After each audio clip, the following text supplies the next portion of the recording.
Hey everybody, I hope you guys are all doing well. Welcome to Division to Divinity. I'm Treese. Let's get into it. On the topic of meditation, there are different meditation techniques that you can use depending on the goals you're trying to achieve, right? There's mindfulness meditation, there's transcendental meditation, and I'm not going to go into a long history or explanation of each of those. I will leave some resources below those, so you guys can check those out at your own leisure if you want. This video is about a visualization technique I came up with called the Asylum technique. And it's great for beginners who are looking to learn to control their internal environment. So if you're someone who overthinks a lot, if you overworry a lot, and you're trying to figure out a way to control your thoughts, this would be a good exercise for you to do. Couple things before we jump in. One, my journey is one of self-mastery. So I always knew I would incorporate meditation into my daily life at some point, right? But the main reason why I really dug in about 4 years ago was out of necessity. Life was super stressful, right? I was wearing probably 5 to 6 hats, right? I was working a day job. I was in the middle of this horrible real estate deal. In the middle of that, I had a painful death in the family. I was just anxiety riddled, right? I couldn't focus at work. I just had a constant influx of thoughts moving in and out.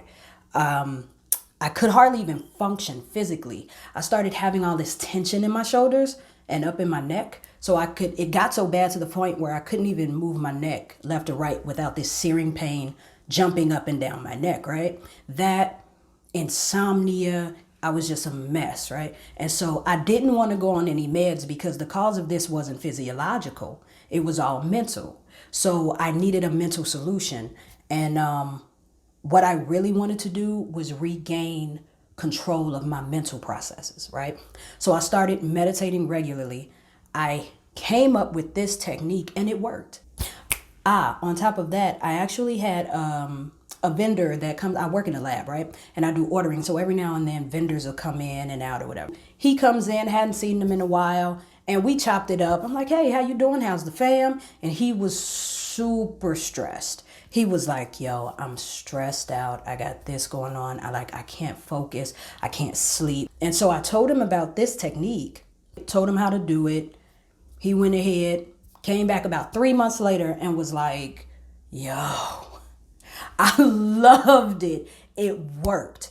It worked for me. I showed my wife. She loved it. It worked for her. And now we're thinking about showing our kids. It worked for me. It worked for him. I figured I'd share it and hopefully it'll work for you guys. Let me say this. I do recommend, if you're not journaling already, I do recommend you use journaling in conjunction with your meditation. Because meditation is great for controlling your thoughts. But with journaling, it's kind of like you're holding 12 grocery bags, right? If you're holding these grocery bags, it's kind of difficult to drive your car. It's difficult to change your kid's pamper. It's difficult to go about your daily functions because your hands are already full. Once you put the bags down, you can go ahead and use your hands however you need to use them. Same thing with meditation and journaling. Get all of that stuff out of your head. If you're holding all of that inside, it's very difficult to operate throughout the world efficiently because you're already carrying so much. Journaling helps you get it out, get it down, and deal with it on paper. Don't deal with it all up here. Once you have a bulk of that stuff out of your head and you've set that down, then it'll be easier to go about trying to do different meditation techniques and control your thoughts or do visualization of this or whatever, this, that, and the third, okay? So, you do want to do this? I recommend journaling with it. Now, let's get into the technique. First thing we need to do is prep our workspace. And I do that by isolating my workspace. And my workspace is my mind. The entire purpose of the exercise is to control your internal environment. So if you have to constantly work to block out external distractions, then you won't even get to focus on the internal noise. I want my entire awareness to remain internal. So I prep my workspace to block out all external stimuli. Now, unless you have a sensory deprivation tank at the crib, and if you do, that is great. But most of us don't. So, to help you to block out a lot of the external noise, earplugs. These are disposable earplugs. You can get these at any CVS, Walmart, any convenience store really. I think you can buy them online at Amazon too. They're not really expensive. I bought these forever ago and I haven't used that many. I think there are 50 pair in here. So these are disposable ones. There are also reusable ones that you can buy. I don't have any recommendations for any reusable earplugs, but these have worked fine for me so far. These are simple, super simple to use. You take them, they're like super soft. You take them, squish them down like so. Do that. You just gonna put them in your ear, push them in there, not too far. You leave it alone. It expands, fills up your ear. Can't hear anything. It reduces a lot of noise. So that's a great way to go. And the next thing you guys probably already have in your home, an eye mask. So this one I've absolutely worn the lining out of, but it works. So these you can get on Amazon. I think I got this on Amazon for like $11 or $12. These are great for blocking out visual stimulation. So you got your auditory stimulation blocked out, you have your visual stimulation blocked out, and I'll put this down. I don't meditate in lotus position. I like to feel weightless. I don't want to feel any distractions, no auditory distractions, no visual distractions. And I don't like to feel my body weight when I'm meditating. When I get too relaxed, I tend to feel heavy. So I don't want to feel any of that. I don't want to be distracted by anything. So I lay back. Lay on my back, and I don't use a sleeping pillow. I know there are neck pillows that you can buy for support, but for support of my neck, for free 99, you can use a bath towel. You take it, you fold it in half, you roll it like so, then you position it under your neck. Make sure it's positioned for whatever comfort level you have, and you can relax on this. This will help you if you choose to lie back. If you like to sit up, if that's comfortable for you, then that's fine too. But for me, I like to lie back, right? So, earplugs, eye mask, neck support. Got it. Let's talk about the Asylum technique. Now, I had my earplugs in, I had my eye mask on, I was laid back, ready to go, right? So initially I started meditating by trying to visualize an apple and just holding that image in my mind, right? And so I'm sitting there and I'm visualizing the apple and I'm like, okay, apple. Damn, I got to call on T-shirt. Okay, wait. Okay, apple. Focus on, okay, apple, hold it. 1, 2, and damn. Did I forget to turn off the, damn, apple. Okay, apple. And then before you know it, you fall asleep, right? And so cool, no biggie. So a couple days later, I tried again, right? So I'm sitting there and I'm trying to focus and I'm like, apple, focus, apple, cool. Then, am I booty yet? And no, I'm not booty yet. You're not booty yet. Now I will say this, you're gonna take some fantastic naps. Don't let that deter you, keep going. But you will get some dope naps in. You're welcome. After a couple days of the apple, I was like, this is not working. So what I decided to do was to sit back and just let all the thoughts rush in. When I did that, I was able to observe all the thoughts rushing in as opposed to trying to control them this way or that way, right? So I released control and I'm sitting there and I'm kind of watching. I don't know if you have not seen Soul Train, we cannot be friends. If you do remember Soul Train, you remember that they had this whiteboard with the letters on it, whatever, and I think they would decode names of, I can't remember exactly, but it was the Soul Train board. I sat back and instead of trying to do that, I just kind of watched. I keep getting text messages in the middle. I'm sitting there and I'm watching, right? I'm just the observer. I'm watching these thoughts rush in and rush out and move in. I'm not trying to control them. I'm not trying to grab them. I'm not trying to stop them or anything, right? And before I knew it, my entire awareness shifted. And I'm sitting in this room, this all white padded room.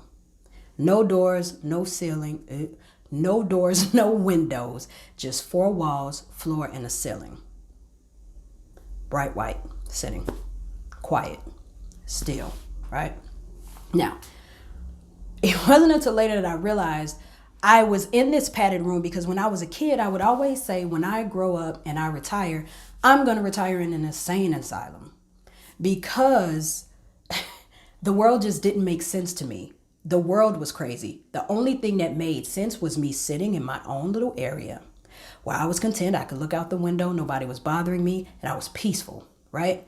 And then when I got ready, I can go to my my little padded room where there was no noise. Everything was peaceful, everything was still, and everything was silent, because it's a soundproof room, right?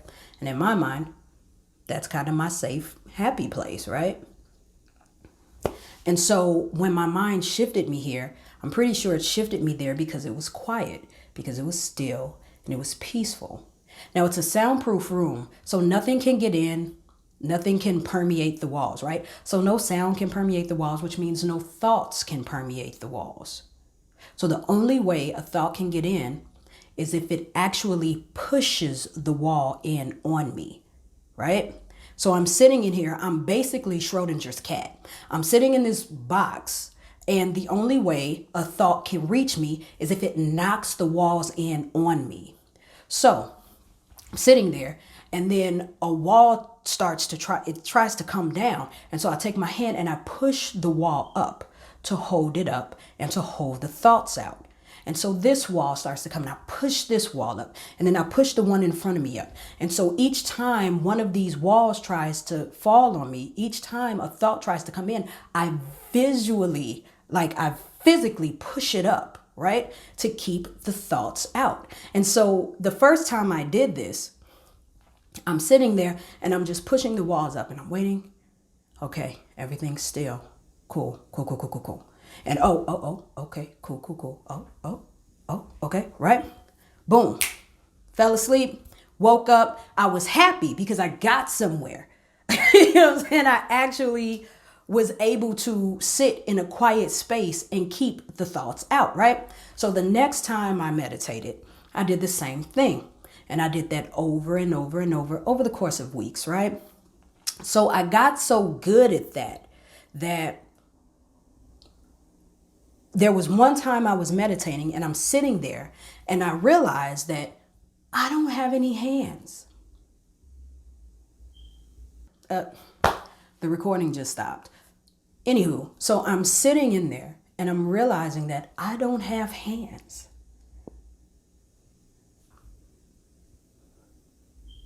I'm not in the physical world. I'm in the mental world. Excuse me. In the mental world, I don't have hands. So what am I using to push these walls up, right? So I started to, instead of use hands, I started to sit still, and I kept my hands still in my lap. And instead of using my hands to push it up, I would use my energy to expand and hold the walls up. So it's a different type of feel. And I guess for me, it was innate. I could just feel my energy expand and push the walls up if they tried to come in on me, right? Now, if it helps you, you can try that, right? But if it helps you, once you progress to this point, you can kind of imagine a feeling of a phantom limb. And if you know about phantom limbs, it's when someone may get a limb amputated, but they can still feel a tickle in their foot, or they still know the feeling of moving that limb, because the feeling of the limb moving and the tickle in the foot doesn't happen in the foot. That experience happens in the mind. It's mental. So even if that foot is gone, the experience is still happening in the mental. So if you can imagine having your arm stay still, but the feeling of pushing your arm out to hold that wall up, you can do that. And you can have the feeling of pushing the wall up in front of you and the feeling of pushing it on the side of you without actually moving your hands, right? Now, in the beginning, you will sit in this room and you'll keep the walls up or whatever. And as you progress, you'll learn to expand your energy. Now, what that actually does is, once you learn how to do that and you get familiar with how to use your mind in these ways, you'll get to a point where now I don't have to have the earplugs in, and I don't have to be in a meditative state to block out ideas and clear my mind. Now, when I'm walking down the street, you know how you walk down the street and you've walked 4 blocks and all of a sudden you're 4 blocks in and you're like, how the hell did I get here? I don't remember walking any of that, because your mind was so consumed with whatever else you were doing, with whatever thoughts you were thinking, that you weren't aware, right? What I started doing was I started practicing on my walks to work or my walks to the grocery store or whatever. And I would practice this feeling of expanding my energy to the point where it pushes all thoughts out and away from my awareness. And so I can do that now on command, but it took a lot of time to get to the point where you could do that. You know what I'm saying? Especially out in public where there's stimuli everywhere, where there are cars going by and there are people going by and it's just so much happening. To be able to do that and hold that space for a significant amount of time and just be present, that is literally the definition of being present and being in the moment. All you're aware of is what's happening right now in this present moment. There are no thoughts going.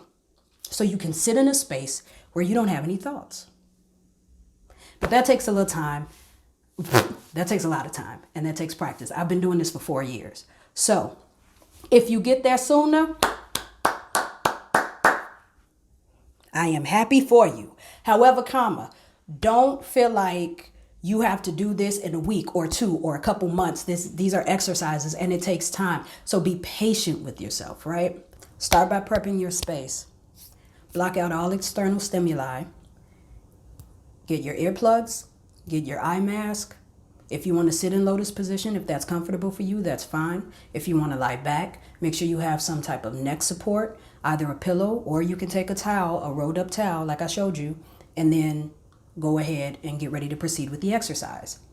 Once you get to that position and you're ready, lay back. Imagine yourself in a padded room. No doors, no windows, just a padded room of white, right?